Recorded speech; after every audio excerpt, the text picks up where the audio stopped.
El gusto de conversar con la licenciada Leila Pastur, docente de la Facultad de Farmacia y Bioquímica, porque nosotros, Leila, buen día en el medio, Carlos te habla, Hola, buen día, Carlos, ¿cómo estás? y estoy con Raúl acá en el piso, y ¿Qué la tal? que te ¿Cómo llamó te va? por teléfono es Dayana. Nosotros tenemos la costumbre cuando hacemos un despelote grande con un tema que tiene vistos de conocimiento específico de llamar a alguien que estudió de eso. En la Argentina donde viste que la nena Bernasi habla a la mañana a veces de Hablemos sin saber, como una especie de espacio de su programa. Sí, sí, Bueno, sí, lo conozco. bueno, a mí me parece que dio en el clavo con eso, Elizabeth Bernasi. Y y el El tema disparador, este es... el disparador fue el tema del fentanilo, pero el punto era ver si le podemos explicar, si vos podés explicarnos a nosotros y a la audiencia, la lógica de la trazabilidad de los medicamentos desde que se producen hasta que salen a farmacia, de hospitales en el caso de este tema y en general a los usuarios, a las personas. Ok. Bueno, primero les quería comentar que yo soy farmacéutica especialista en farmacia hospitalaria. Perfecto. Los farmacéuticos tenemos distintas ramas a las cuales nos especializamos. Hay farmacéuticos que estamos en la industria, otros en la farmacia oficinal y otros, como es mi caso, que estamos en los hospitales. Y también en muchos casos somos docentes de la Universidad de Buenos Aires en los cursos de grado y posgrado. El tema es el siguiente en cuanto a lo que son los medicamentos. En especial, en este caso, el del fentanilo, estamos hablando de un medicamento que se utiliza por vía endovenosa, digamos, es un medicamento que va a ser administrado Se corta. Fíjate, es que no tiene... fíjate Sí. dónde estás ubicada porque Se cortó ahí se un cortó un poquito. poquito. A ver, Ah, ¿ahí? ¿Se escucha bien? Sí. perfecto, volvelo del fentanilo. Bueno, cuando hablamos del fentanilo u otro tipo Ahí de va. medicamentos que se administran al paciente en forma de ampollas, este tiene como el requerimiento específico y si no tiene lugar a dudas que debe ser estéril. Cuando decimos estéril es que no debe tener ningún microorganismo, ¿sí?, que pueda ser en perjuicio, ¿sí?, administrado al paciente, ya sea con el medicamento o con digamos, el solvente que tiene el medicamento o la vía de dilución que tiene en la ampolla. ¿Esto cómo se logra? Bueno, los laboratorios producen este tipo de medicamentos, que son ampollas, que deberían estar en forma estéril, tienen todos unos procesos de controles, en los cuales en cada parte del proceso de producción de las ampollas o de los liofilizados tienen controles de calidad, ¿no?, que le van a ir permitiendo del pasaje de etapa en etapa de la producción, tener registro de que ese lote de medicamento salió en forma con la normativa adecuada y preservando las buenas prácticas de fabricación. ¿Sí? Sí, sí, Ok. sí. Perfecto. Una vez que el laboratorio tiene todo ajustado eso, que obviamente tiene todo, cada punto de este proceso de fabricación de los medicamentos debe estar debidamente registrado y cada una de las partes de estos controles debe estar validado decimos en el sentido de que ¿cómo valido? ¿Cómo me hago, o sea, cómo observo que ese proceso fue adecuado? Bueno, haciendo una validación continua de que como yo voy a hacer la prueba, ¿sí?, de que ese proceso es adecuado, bueno, ¿de qué forma lo hago? Con un método validado. Una vez que el medicamento sale al mercado, ¿sí?, lo que responde, lo que el ANMAT nos pide en realidad con la normativa que tiene, que es una normativa específica de trazabilidad, lo que nos pide es que ese medicamento, que desde que salió de la producción del laboratorio, podamos seguir el recorrido hasta que llegue al paciente. Porque en el caso de que hubiera un problema de seguridad, como hubo con el tema del fentanilo, poder saber, en este caso, en el ámbito hospitalario, no podemos decir a qué paciente específico llegó, pero sí podemos saber qué lote que estábamos utilizando, qué lote de medicamentos. La trazabilidad es, en ese sentido, el medicamento es como si tuviera un DNI propio, ¿sí?, que podemos llegar al punto final de trazarlo y saber a qué paciente recibió ese medicamento. No todos los medicamentos son trazables.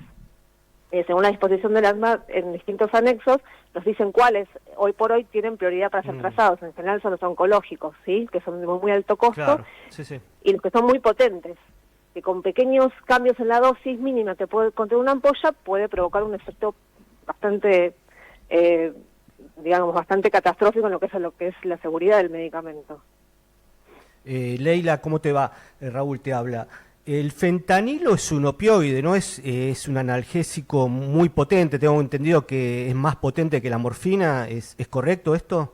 Exacto, se utiliza como analgésico y también tiene propiedades de sedación, ¿sí? Que permiten a los pacientes que están, digamos, en un proceso están conectados al respirador, ¿sí? Un proceso, digamos, lo que lo mantiene en pseudoanalgesia, es decir, en un estado de que puede estar conectado de forma positiva al respirador.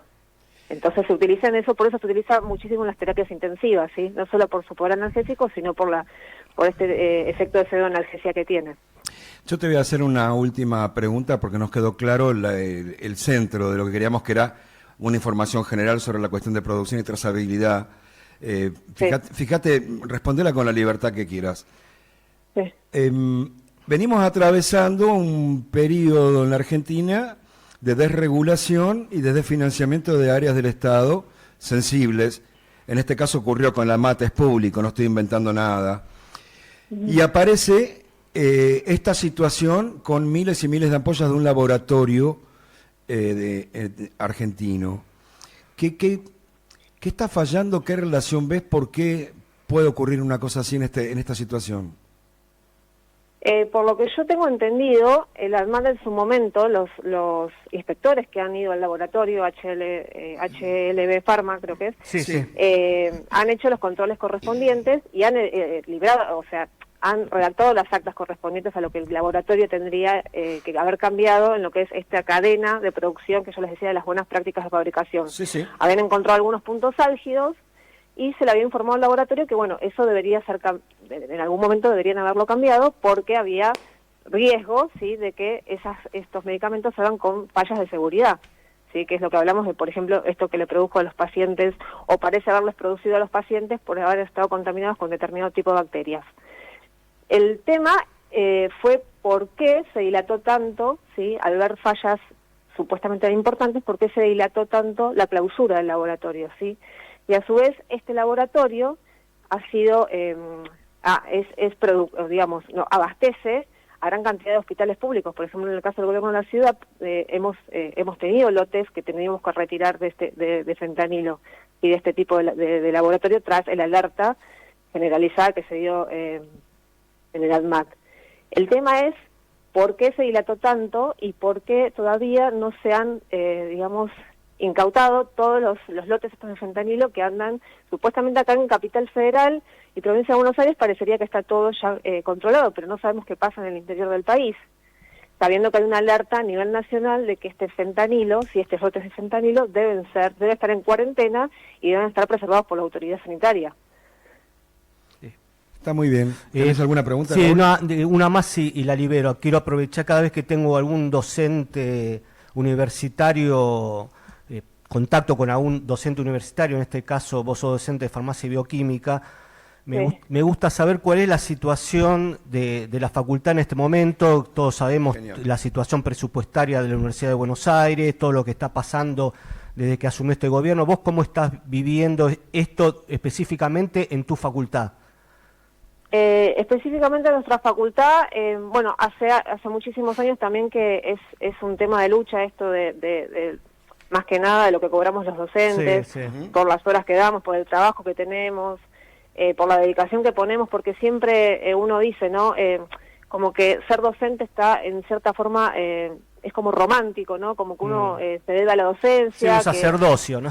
Exacto, y quizás en algún punto hay que ver, bueno, hay un punto importante, tenemos que vivir también, tenemos que tener sueldos pagar las cuentas y comer, claro. Exactamente. Entonces, en la Facultad de Farmacia y Bioquímica siempre hubo un tema con esto de los sueldos, de poder ver qué dedicación tienen los docentes, ¿sí? Si es semi, exclusiva, y bueno, todo eso sigue en puja por el tema de que, nada, estamos solicitando mejores sueldos, porque realmente hoy por hoy no se puede vivir con 500.000 pesos, con 450.000 pesos.